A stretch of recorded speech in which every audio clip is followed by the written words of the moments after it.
The gavel slammed, a gunshot in the silence, and the courtroom held its breath. Marcus Kane stood alone at the defense table, his dark eyes burning through the haze of injustice. He was a black man in a world that seemed hell-bent on reminding him of it, and today, that world was winning. The judge's ruling echoed in his ears, the officers acted within protocol. Protocol. A word that felt like a blade, slicing through the truth Marcus had spent months fighting to expose.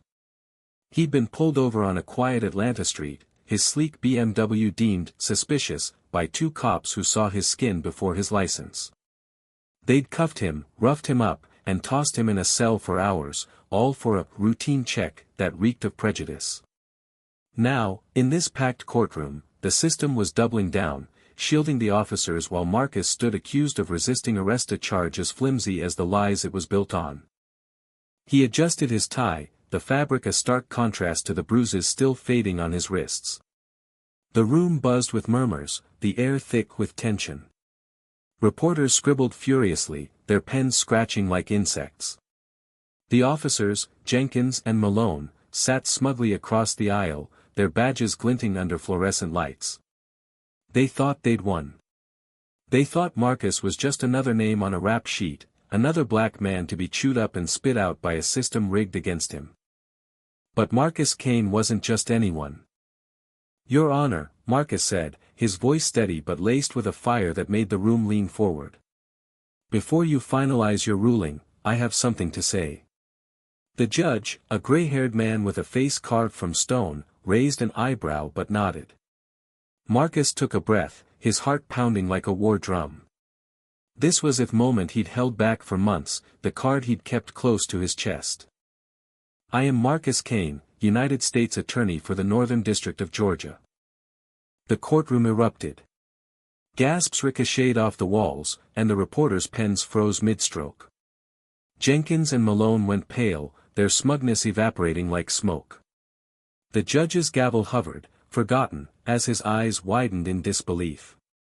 Marcus stood taller, his presence commanding the room like a storm rolling in. He wasn't just a lawyer. He was the top federal prosecutor in the state, a man who'd spent years dismantling corruption and fighting for justice. And now, he was the one on trial, targeted by the very system he'd sworn to uphold. The revelation hung in the air like a thunderclap, but Marcus wasn't done. "For months, I've sat in this courtroom, watching you defend the indefensible. These officers didn't just violate protocol, they violated my humanity. They saw my skin, not my badge, not my record, not the truth.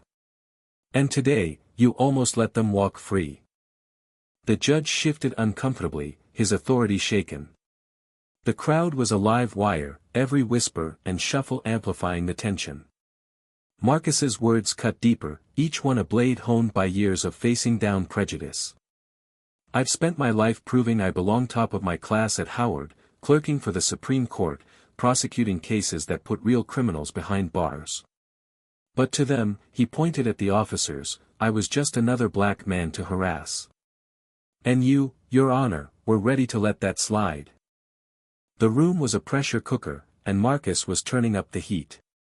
He pulled a folder from his briefcase, its edges worn from months of preparation. "Exhibit A," he said, sliding it across the table. "Body cam footage the defense tried to suppress. It shows Officer Jenkins using racial slurs. It shows Officer Malone slamming me against the car without cause. It shows a clear pattern of misconduct, 5 complaints against them in 3 years, all swept under the rug." The judge's face tightened as he took the folder.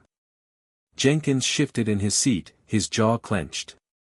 Malone stared at the floor, his hands balled into fists. The truth was clawing its way out, and they knew it. Marcus's voice softened, but its weight didn't falter. "This isn't just about me. It's about every black man, woman, and child who's been profiled, harassed, or worse because of their skin. It's about a system that lets officers hide behind badges while the innocent pay the price. I could have stayed silent, let my title shield me, but I didn't. Because silence is complicity, and I refuse to be complicit." The crowd was electric now, some nodding, others wiping tears. A woman in the back, her face weathered by years of struggle, clutched her purse and whispered, "Speak, brother." Marcus felt her words like a lifeline. He wasn't just fighting for himself, was fighting for her, for the countless others who'd never get a chance to stand in this courtroom. The judge cleared his throat, his composure fraying. "Mr. Kane, this is highly irregular. Your position as U.S. Attorney wasn't disclosed." "Because it shouldn't matter," Marcus cut in, his voice rising. "My title doesn't change the fact that I was profiled. It doesn't erase the cuffs, the bruises, or the fear. If I, a federal prosecutor, can be treated this way, what hope is there for anyone else?" The room fell silent, the weight of his words settling like dust after a storm. The judge stared at the folder, then at Marcus, then at the officers. For the first time, doubt flickered in his eyes. Marcus's mind flashed back to that night, 6 months ago. He'd been driving home from a late case, his mind on a high-profile indictment he was preparing. The flashing lights in his rearview mirror had seemed routine at first until Jenkins and Malone approached, their hands already on their holsters. "Step out of the car," Jenkins had barked, his tone dripping with contempt. Marcus complied, calm but firm, stating his name and profession. It didn't matter. They saw his skin, not his credentials. The cuffs bit into his wrists, and Malone's shove sent him stumbling against the car. "Resisting, huh?" Jenkins had sneered, twisting Marcus's arm harder. The humiliation burned hotter than the pain. He'd spent hours in a cell, his suit wrinkled, his dignity battered. But Marcus wasn't new to this. Growing up in a rough Atlanta neighborhood, he'd seen the system's claws-up close friends profiled, cousins harassed, a brother lost to a cop's trigger-happy mistake.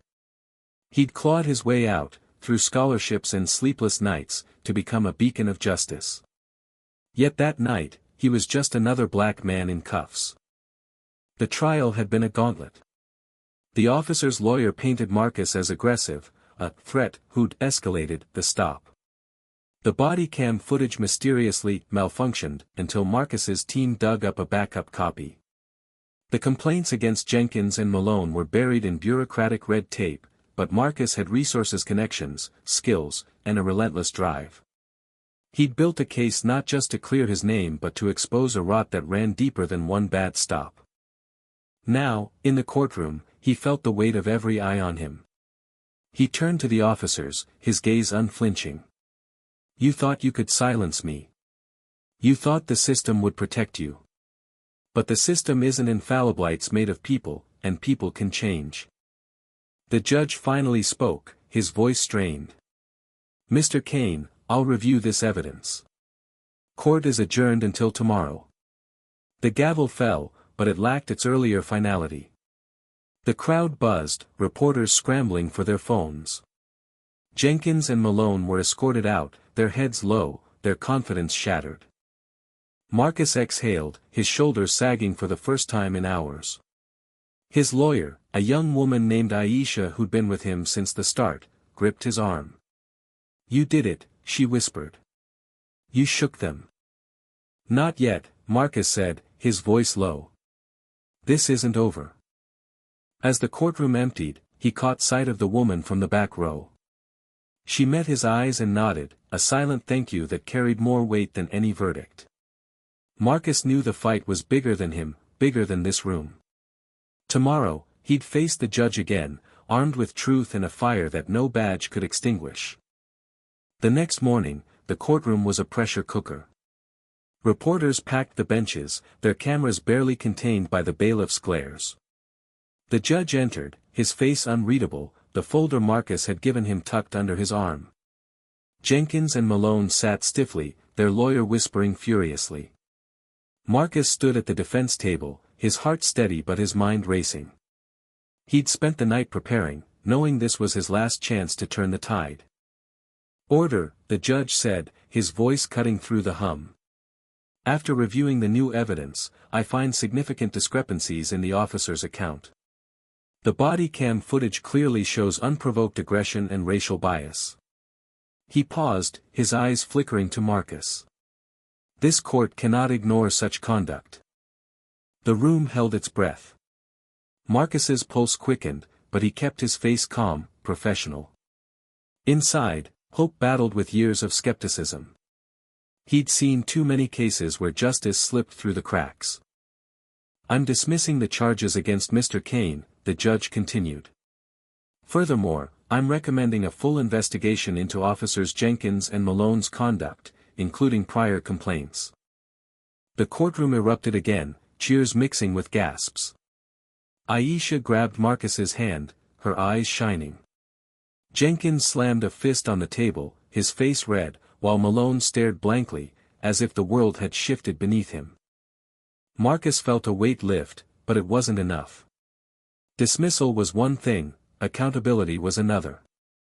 He stepped forward, his voice clear. "Your Honor, I request that this case set a precedent.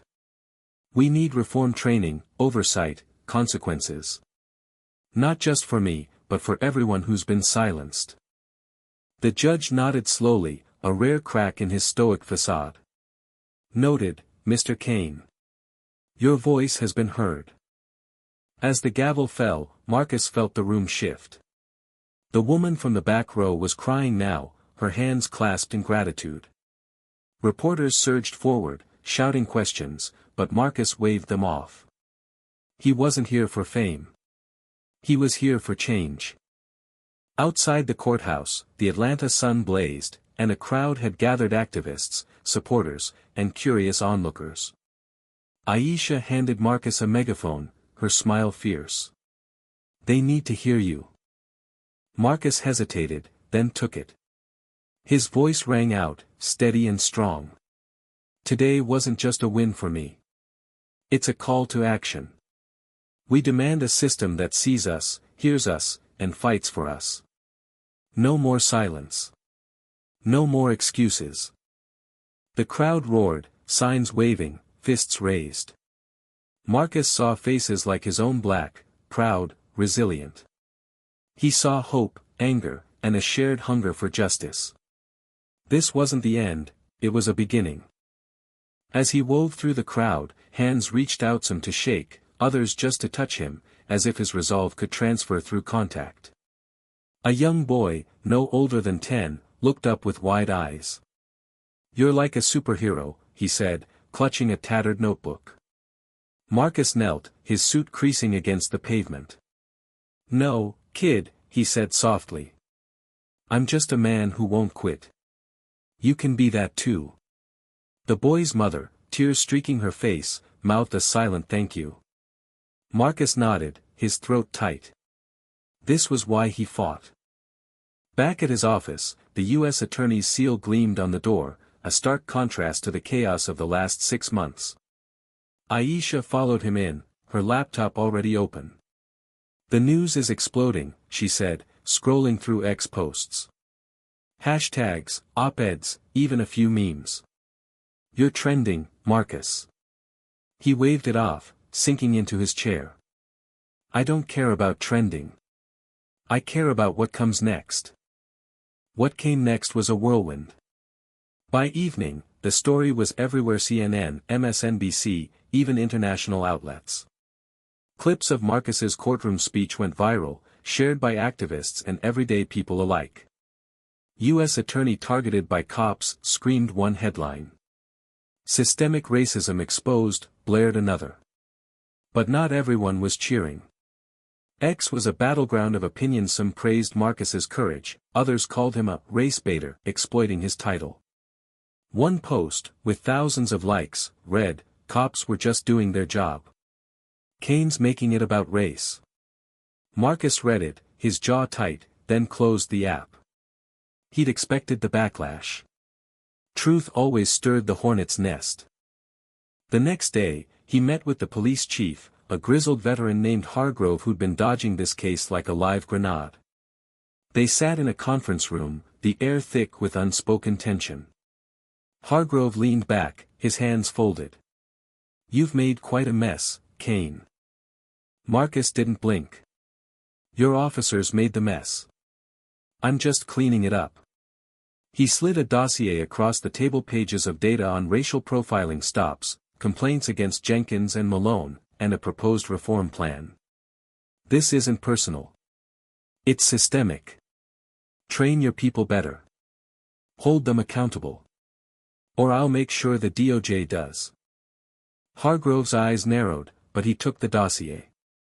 You're playing a dangerous game, son. I've been playing it my whole life, Marcus shot back. Difference is, now I've got the badge to match. The meeting ended with no promises, but Marcus saw the flicker of unease in Hargrove's face. Good. Unease was the first step toward change. As he left, his phone buzzed a text from his sister, Lena, who'd been watching the news from Chicago. You're making us proud, but be careful. They'll come for you harder now. Marcus typed back, let them try. The weeks that followed were a gauntlet. The investigation into Jenkins and Malone expanded, uncovering a trail of misconduct that reached higher than Marcus had expected. Supervisors who'd ignored complaints, reports altered to protect the guilty. The officers were suspended, but Marcus pushed for more. He met with community leaders, activists, and families who'd lost loved ones to police violence. Each story carved a new scar on his heart: a mother whose son was shot at a traffic stop, a father beaten for looking suspicious. Their pain fueled him, but it also weighed him down. He couldn't save everyone, but he could fight. One evening, he spoke at a community forum in a packed church basement. The room was a mosaic of faces: black, white, young, old, angry, hopeful. Marcus stood at a rickety podium, his voice raw from weeks of speeches. This isn't about me, he said. It's about us. About building a system that doesn't see color before character. I'm not here to tear down the police, I am here to make them better. For all of us. A man in the back, his arms crossed, stood up. Easy for you to say, Mr. Big Shot Attorney. What about those of us who don't have your fancy title? The room tensed, but Marcus nodded, absorbing the challenge. You're right, he said. I've got privilege now: a suit, a title, a platform. But I grew up in Bankhead, where cops didn't care about my dreams. I'm fighting so you don't need a title to be heard. The man sat down, his expression softening. The room exhaled. After the forum, a woman approached Marcus, her hands trembling as she handed him a photo. It was a young man, smiling, in a graduation cap. My son, she said, her voice breaking. Killed 2 years ago. No justice. Can you help? Marcus took the photo, his chest tight. I'll try, he said, knowing the weight of that promise. Her name was Gloria, and her son's case became his next battle. As the months passed, Marcus's fight grew bigger than the courtroom. He worked with lawmakers to draft a bill mandating body cam transparency and bias training for officers. He faced death threats, hate mail, and whispers of being too aggressive from colleagues who'd once called him a friend. But he also saw glimmers of hope: cops who reached out, quietly admitting the system needed fixing, white allies who showed up at rallies, their signs bold with support, and kids like the boy from the courthouse steps, inspired to dream bigger. One night, alone in his office, Marcus opened a letter from Gloria. Inside was a thank you note and a new photo: her son's memorial, now a community garden where kids played and families healed. Because of you, she wrote, we're not forgotten. Marcus pressed the letter to his forehead, tears stinging his eyes. This was why he kept going. The final hearing for Jenkins and Malone came on a crisp fall morning. The courtroom was packed again, the air electric with anticipation. The judge, now chastened by months of public scrutiny, read the verdict: both officers were fired, their pensions stripped, and criminal charges filed for assault and falsifying reports. The crowd erupted in cheers, but Marcus stayed still, his eyes on the judge. It was a win, but not the war. As he left the courthouse, reporters swarmed. Mr. Kane, what's next? One shouted. Marcus paused, the weight of the question settling on him.